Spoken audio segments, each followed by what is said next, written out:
Coming up on today's show, Formula One has trademarked the Chicago Grand Prix, so we're going to dig into how realistic that idea is. Leclerc and Lando Norris have extended their contracts with their teams, and finally, AlphaTauri, now known as VCARB or Vasa Cash App RB, they've made some serious recruitments that could propel them up the grid in 2024. Welcome to F1 Briefings, proudly partnered by Sports Illustrated. My name is Alex Harrington. I'm an FIA accredited journalist, and this to my right is Lydia Mee, and she is too. Hello, and if you like what we're saying, please do give us a follow on social media. I'm at Lydia Mee F1. You are at Alex Does F1. I certainly am. And while you're there, give SI F1 and F1 Briefings a follow for all the latest updates. Yeah, definitely do that. And if you're watching this on YouTube, you can also find us in audio version on your favorite podcast supplier. From Spotify to Apple, we are there. Now, let's first of all talk about Vasa Cash App RB. They are making huge strides for this year. They changed the name. They have improved their relationship with Red Bull. They're now trading parts. They've moved to Milton Keynes away from the Faenza.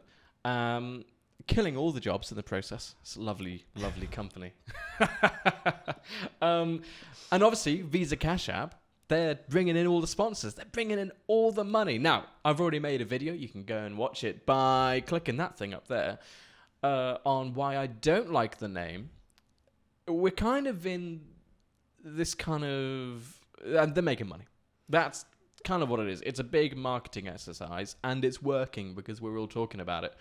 But 2024 could actually be big for the team, couldn't it?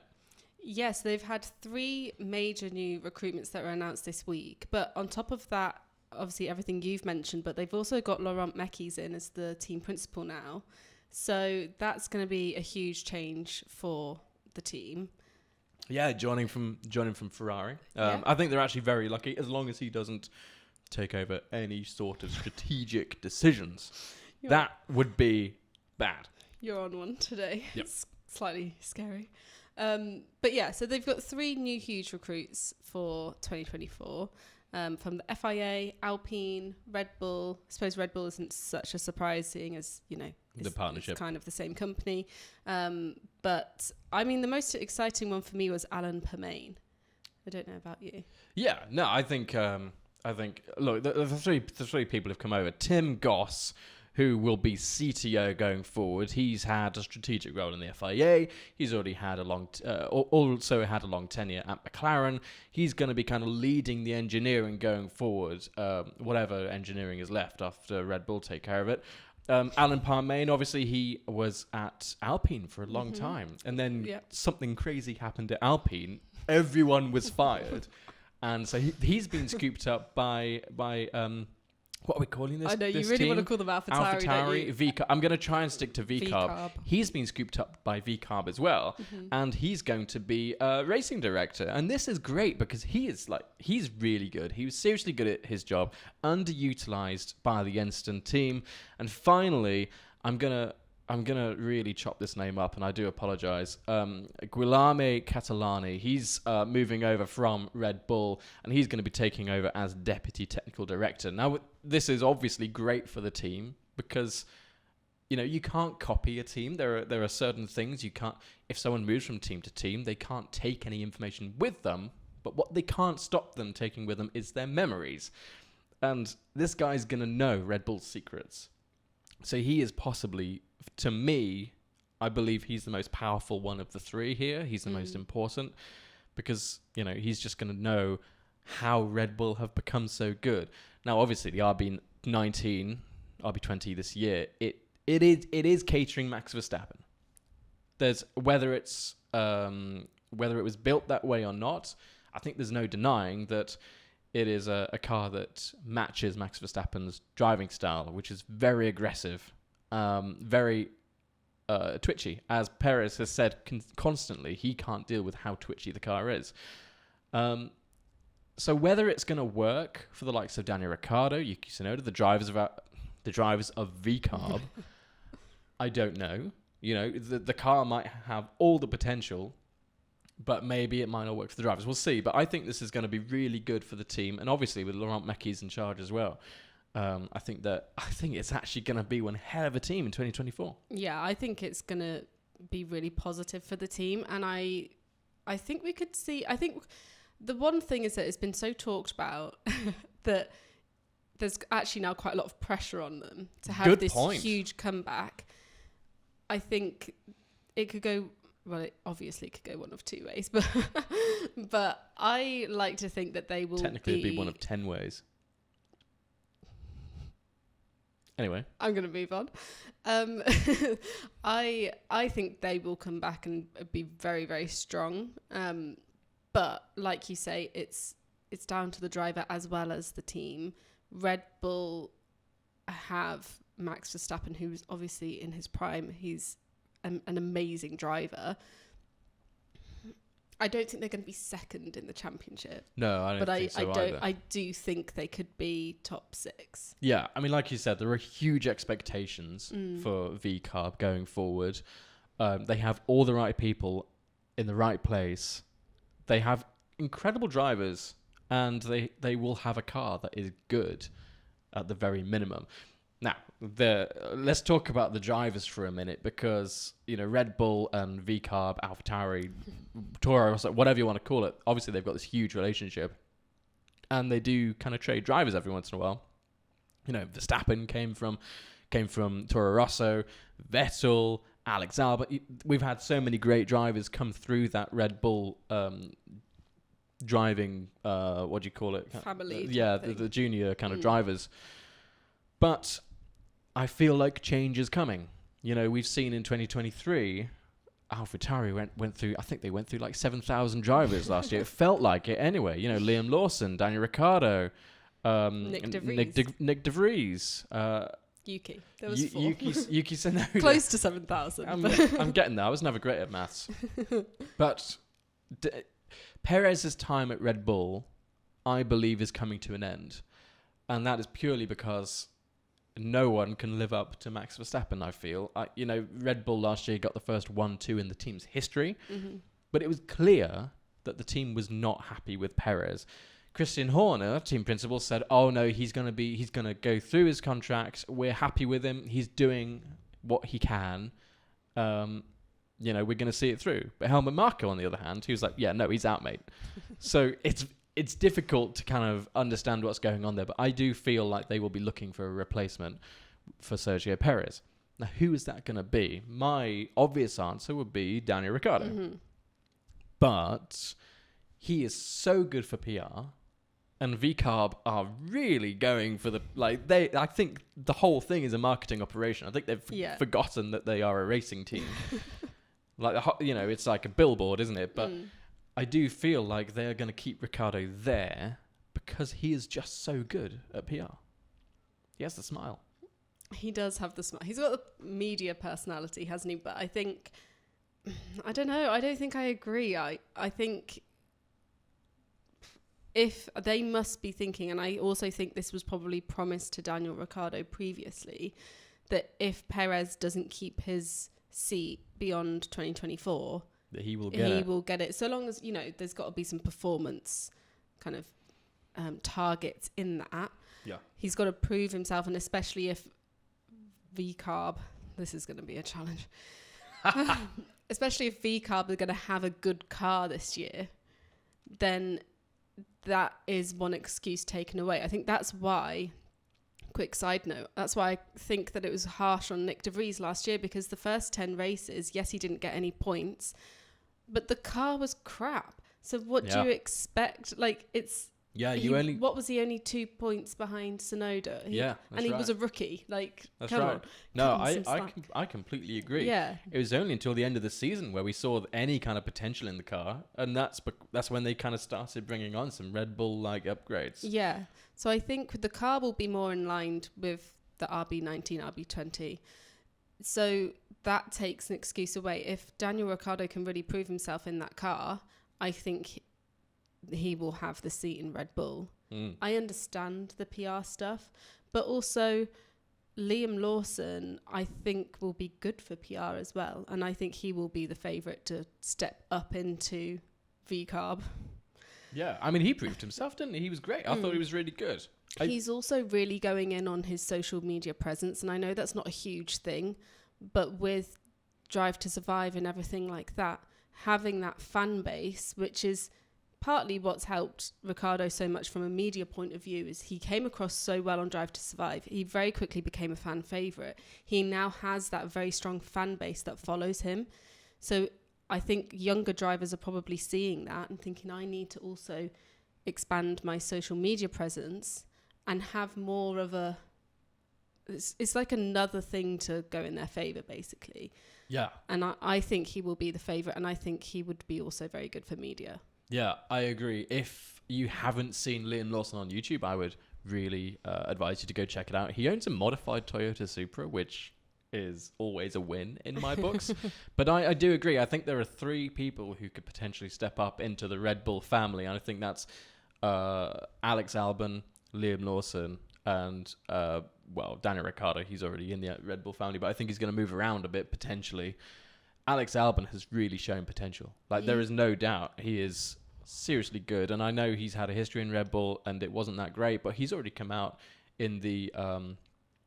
I can't remember what the podcast was called, but High Performance Podcast. He already came out and said, look, I am so much better than I was back then. I know Williams is in a really good place right now, but it's still towards the bottom of the grid. But maybe it's just the way I am. I would love... I think Red Bull would want him. He's obviously a driver to look out for and he's amazing, but I don't think he would go back there because of the culture. Yes, I would agree. Peter Windsor, he says that either Tsunoda or Ricciardo will leave after 2024, depending on their performance. Oof. This is pretty big. I actually think they've got a pretty solid driver base. We know Yuki is a great driver, a consistent driver. He's not. I don't think he's the fastest, but his consistency is ridiculously good. Ricciardo, we still don't know.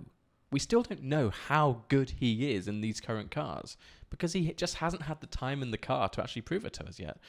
So hopefully we'll get more of an idea this coming season. But I'm very excited for VCARB. I'm really, really excited to see what they can do. Now let's move on. We've got some huge contracts coming through. Lando Norris and the other fella, Charles Leclerc. Charles Leclerc. Let's talk about that. Right? The hate you will get for forgetting Charles Leclerc. I love Charles Leclerc. He's one of my favourite drivers. It's just been a very long day, so I do apologise. But let's start with Charles Leclerc right now. Look at him. Look at him. He's loving life right there. We've got the other slideshows in the back, which are really screwing up with things. But there we go. There's Charles Leclerc. Now, he loves Ferrari. It is no secret that he is completely in love with the Tifosi, and the Tifosi are completely in love with him. I think he's a great driver. He's really maybe not proven himself. He's shown that he's a very emotional driver over the last few years, but Ferrari are very happy with him. So he's been accepted a multi-year contract. Now, we don't know exactly how long this is, but there are rumours, aren't there? Yeah, so there's rumours coming from Italian media that it's a 4-year contract. So that will be the end of 2028. There's supposedly a break clause at the end of 26. Which is when the regulation... which is when the regulations swap over, which is understandable. Yeah, so that will be if they're not holding up their end of the bargain, or if he's not, there is rumoured to be a break clause in the contract. He's also been given a little cheeky pay rise. Yeah, he's little. He's not doing too badly for himself. It is rumoured. Yeah. So he was on a rumoured 25 million, wasn't he? Oh. A year, that is. God, imagine his tax bill. Oh, no, he lives in Monaco. He lives in Monaco. And we wonder why drivers live in Monaco. It's now rumoured to be $30 million a year, plus bonuses. And obviously that's kind of performance-based, points-based most likely, which is perfectly normal in F1. But wow, No wonder he wears those watches. Well, then he'll also get his other like promotional. Yeah, I mean that's only that's F1 only income. Driving, yeah. Yeah. So he's doing bloody well for himself, isn't he? Yeah. Gosh, I'm in the wrong industry. I should have done more karting when I was younger. No, I mean I think it's totally worth sticking with Ferrari because he obviously has this huge he has a passion for the team. And hopefully that means, Ferrari have been struggling a bit recently. 2023 was a much better year for them. They really got into their stride after a few upgrades. Las Vegas was difficult for them, but that's not necessarily their fault. But Leclerc got a podium, didn't he, in Vegas? Yeah, and Singapore, that's a highlight, just to be positive. Yeah. I mean, that was great, wasn't it? That was really good. Yeah, I mean, let's talk about Carlos Sainz. Talking of Singapore, he is still holding out of his contract. Yeah, so his current contract ends at the end of 2024. I don't think it's necessarily a surprise that they sorted out Leclerc's contract before Sainz's, so his also was ending at the end of 2024. They've kind of always, not that they say it, but there's always kind of been this slight more priority on sorting Leclerc's contract out. So that's not really a shock, but obviously that's sorted out. Led on, why can't I speak today? Led to so many rumours about Carlos Sainz. Do you think, just quickly, this is kind of showing that Leclerc is their number one driver? Because they've always said, no, there's no number one driver. I think so, yeah. Yeah, I feel, I mean, this is, think about the relationship he has with his boss. Yeah.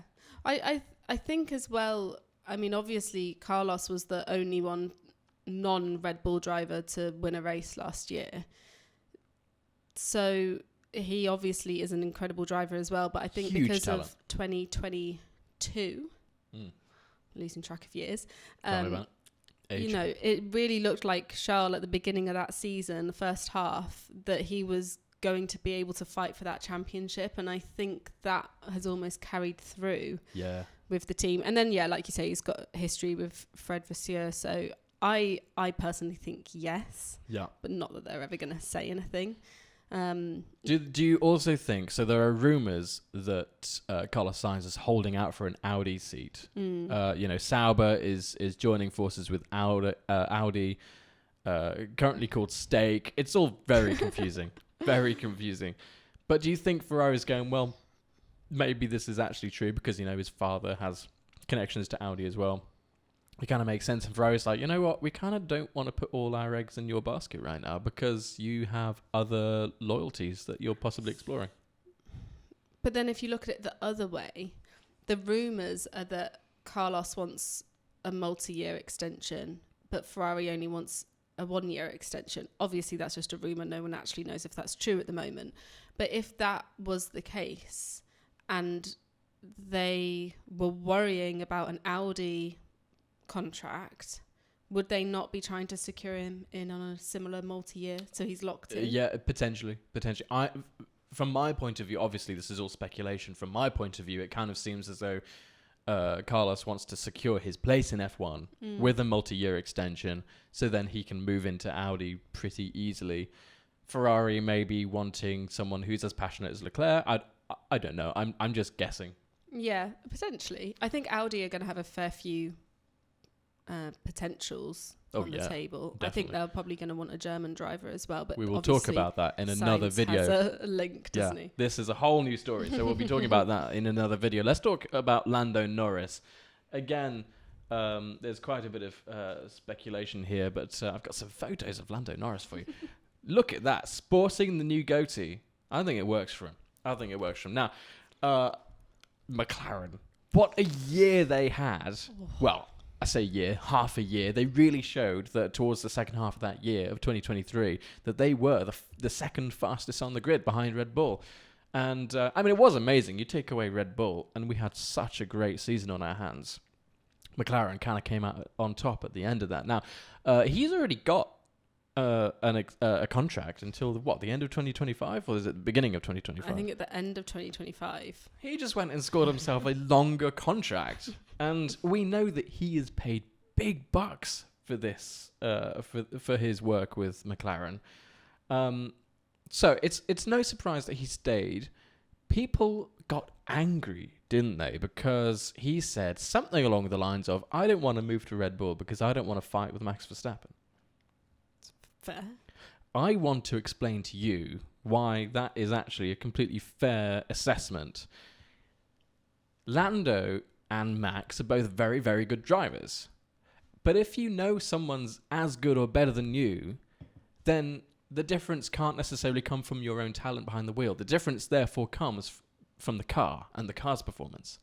What he's hoping is that McLaren can overtake Red Bull in that car performance. It's not that he's being scared or that he's wimping out or that, you know, people are saying that he moved over for Red Bull during the 2023 season. Yeah, of course he did. Red Bull was a faster car. There's no need for him to use his tyres to defend against a faster car, which is just going to overtake him eventually anyway. And then, you know, the tyres that have gone through that aggression will then hinder him for the rest of his race, which isn't with Red Bull. I think people got the complete wrong end of the stick with what he said. Yeah. If he's going to fight the fastest car and the fastest driver on the grid, it needs to be in a different car because that's where the performance gains can be made. Also, we've seen with Lewis and Valtteri that when you're 1-2 in a race and it's the same team, they're going to look at the championships and the points, and then the team will make a decision. The team will ask one of the drivers to move over and let the other one pass if it makes sense in the championship or for that race in particular. Yeah. Why would you go from being first, the lead driver in McLaren? Priority. Yeah. To he would be second priority in Red Bull because Max Verstappen is the golden child. Yeah, and unless something dramatic happens with Max's performance, that is clearly what's going to happen. And I think for the other point of view of it as well is if we look at 2018 with Max and Daniel Ricciardo, they were both great drivers and fighting for themselves. The win and for themselves, and it all went a bit Pete Tong. Thank you. Yeah, no, you're completely right. They were butting heads, and it just it ruined their. It didn't ruin their season, but it definitely hindered their season. Well, it ruined some of their races. Yeah, I mean, there's the famous crash, isn't there? You know, yes, you don't want to have two of the best drivers in one team because they both want to win, and that can lead to aggression, upset, Daniel Ricciardo versus Verstappen kind of stuff. Now, let's kind of bring it back to McLaren. McLaren have a great lineup going forward, and they've got their drivers in for a good long time now. Yeah. So all they have to do is improve as a team, align themselves with each other, and this is the best thing to do right now. And I think that's the way they're going as well. Like their pit stops last year were incredible. It just really feels like, obviously from an outsider's point of view, it really looks like they're molding together as a team, the drivers as well as the engineers, everyone behind the scenes. They just seem to have found something that really works, and I really think they're going to be a big team for 2024, potentially ahead of Mercedes. Yeah, I would agree, unless Mercedes pulls something out of the hat. I mean, let's just give a moment for Piastri. He was ridiculous on his rookie season of F1. He got the win in the sprint race. I think Lando maybe felt a bit like, wait a second, why haven't I got a win with this team yet? But I think giving Lando such a long contract confirms that they have the trust in him. I think it also does confirm that he is the lead driver. Yeah. And that they are going for wins. Lando himself said, look, if I'm going for a championship win, it's going to be with McLaren. Yeah, and he's also said in a recent interview that he feels ready now, personally and with the advancements that the team has made to fight, he said, with Lewis and Max. Yeah. So that's quite exciting. Well, he showed that he could at least fight with Lewis last season. Yeah, and I also think a lot has been said about, Piastri putting pressure on Norris, but I actually just think it's only in the positive sense. I think having someone alongside him that's able to join him on a podium is only going to kind of spur him on and, help improve that. Yeah, I think, when he was alongside Daniel Ricciardo, there was no competition. And I think he got not lazy, but I think he kind of pulled back a bit, thinking, okay, well, I'm much faster. Maybe I don't need to improve. Maybe I'm at the top of my game.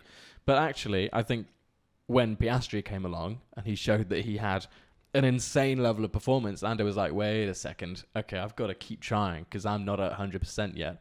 And I think now we're going to see two great drivers learn from each other and build from each other. And, you know, they always say competition breeds innovation. And I'm so excited to see where these two drivers go. The one thing, I don't want to bring a negative into this, but Piastri has said that next season's car, this season coming up, is still struggling in lower speed corners. So they are still, you know, they still have their weaknesses, and Red Bull doesn't really seem to have any. You know, whole new season, we won't know who's fastest until Q3 of Bahrain, but it's exciting either way, isn't it? Anything more we need to say about these guys? Just good luck. Have a lovely time. Not a lot, really. Other than I think they are the best driver lineup on the grid. Wow, really? Sorry. Well, yeah, driver pairing. Okay. I think that's one of the strongest driver pairings. I like it. Now, let's talk about rumors. The big rumors. The Chicago Grand Prix. Formula One has trademarked a number of terms. Grand Prix of Chicago, Chicago Grand Prix, Formula One, Chicago Grand Prix, Formula One Grand Prix of Chicago. Yeah, bit of a tongue twister. Now, this would be a street circuit, following similarly to what NASCAR did quite recently, which was very successful. But according to GP Blog, they talked to Formula One, and Formula One told them that it is only to defend the name Chicago Grand Prix. And the other terms I said. Not going to go through them all again. Now, is this true? Do you think we're in for a fourth American race?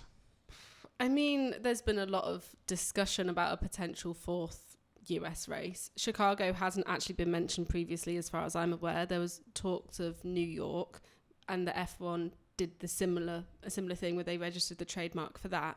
I get what they're saying right now, that it's kind of preventative of stopping somebody else making loads of money from it, basically. Yeah, we missed a trick there, didn't we? Who thought Chicago? Let's just do every state, every city. Yeah. Wouldn't recommend doing that. But I get F1. What they're saying. You know, it's preventative, but that also doesn't mean that it's ruled it out for the future. Fans very quickly picked up on the fact that the Circuit of the Americas contract runs out at the end of 2026. Yeah. Could it line up with that?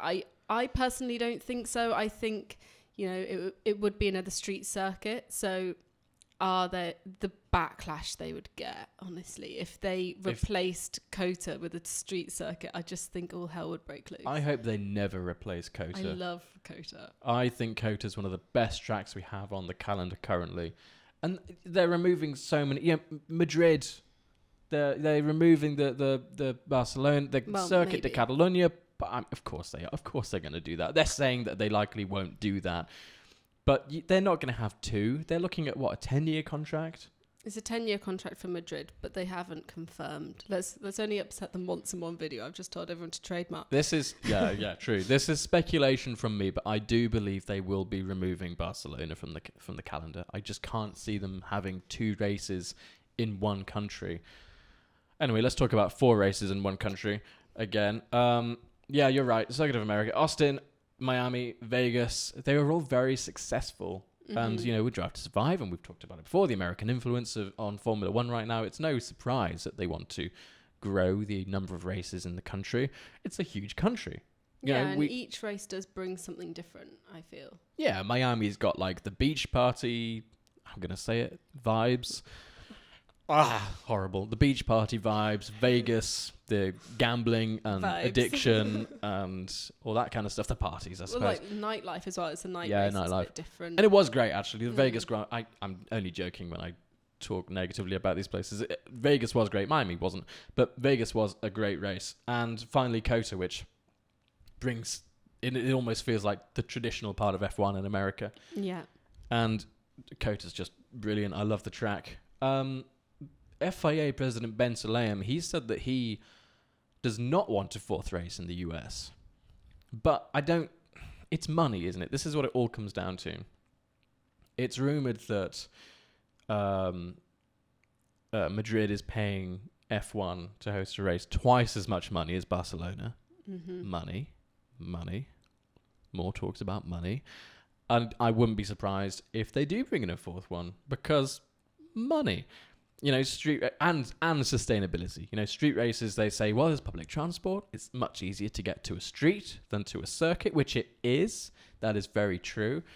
But we can't be removing these permanent circuits from the calendar because they are just so good. We can't be like Formula E. That's the thing. Damon Hill has said, he's questioned whether F1 is turning into Formula E with the reliance on street circuits. But if we do that, we're going to have to change the cars, which I suppose they are doing in 2026. They're bringing the length of the car down. They're bringing the weight down. There's talk of sustainable fuels, so they could remove the hybrid engine, remove a load of weight through that. That maybe they are making moves to slowly make it a more street-based sport. Maybe. I hope not. I do think a street race does bring a level of excitement which is different to a permanent track. But you need to have a mixture of both, because one, the fans, but two, like, each circuit is a business. If it doesn't have F1, a lot of them won't survive. I mean, I'm assuming. I don't know. But that's going to bring them a huge amount of money. I mean, think about Silverstone. The British home of the British Grand Prix, it went through exactly the same thing. F1 were thinking, actually, we're going to move to another track. And Silverstone responded saying, great, if you do that, you kill us. Because it's their main moneymaker. It's a huge moneymaker now. And then what does that mean for lower leagues? Yeah, exactly. There's just so many problems that come up from them getting rid of every single permanent circuit on the calendar. Also, the calendar itself is growing so much. If you have 24 races in a season and they're all street races, there were so many complaints last year about it being boring or predictable, because obviously Max and Red Bull were dominating. If you added then another layer onto that every race was a street race, I just think when a calendar is that long, you need to maintain the interest and excitement, and you need to have a mix. You just can't have them all the same. There has to be other layers of interest. Yes. F1's always been like this. There's always been dominance. Mercedes, Lewis Hamilton, he dominated for however many years. Schumacher, there's been so much dominance. And regardless of how many regulation changes and whatever they bring in, I don't think it's going to stop. So, to maintain originality, to maintain that interest, you have to have other layers. And whether that comes down to the cars or the tracks or time of day, tyres, whatever, they need to, like you said, they need to maintain that. I agree entirely. I love the street races we've got now. Minus maybe Miami, which is more of a hybrid race. I think Miami as a track is pretty poor. I don't really like that. Vegas, I was surprised at how good that was. Vegas was actually really good, yeah. But was that because of other factors? This year, will it be as good? I don't know. It's at a similar time of day. Temperatures are going to be kind of similar. So maybe it will be good. I do think you have to take it as a whole, though. Yes. Like, the circuit and the time of day and the temperatures as a whole made the race exciting. Yep. Full stop. Okay. Full stop. No, I think F1 should just calm down. They are currently in the money-making business. They need to go back to being the leading motorsport, and they need to think about the extended environment of motorsport. The changes that they are making, what effect is that going to have on the rest of the sport, on the rest of the leagues, on the rest of motorsport as a whole? They have a responsibility, and we've talked about this in a separate video. I'm crossing my fingers. Liberty Media, I hope they know what they're doing. I'm sure they do. I think they do. They are still a business, though. So, money, whether you like it or not. Yeah. Money, whether you like it or not, is going to play a factor. But there's a balance. Have they not become the most successful sporting business empire in the world. Did you read my article? I think I did read your article on f1briefings.com. And on that note, thank you so much for watching. I hope you have taken something from this. If you like this kind of content, please like and subscribe. While you're down there, what can they press? The notification bell. Press that notification bell, ding it, and then let us know down in the comments whether you think there are enough street circuits on the calendar. I do. I think leave it at that, please, everyone. Let us know if you agree down in the comments below. See you in the next video. Thank you so much for watching.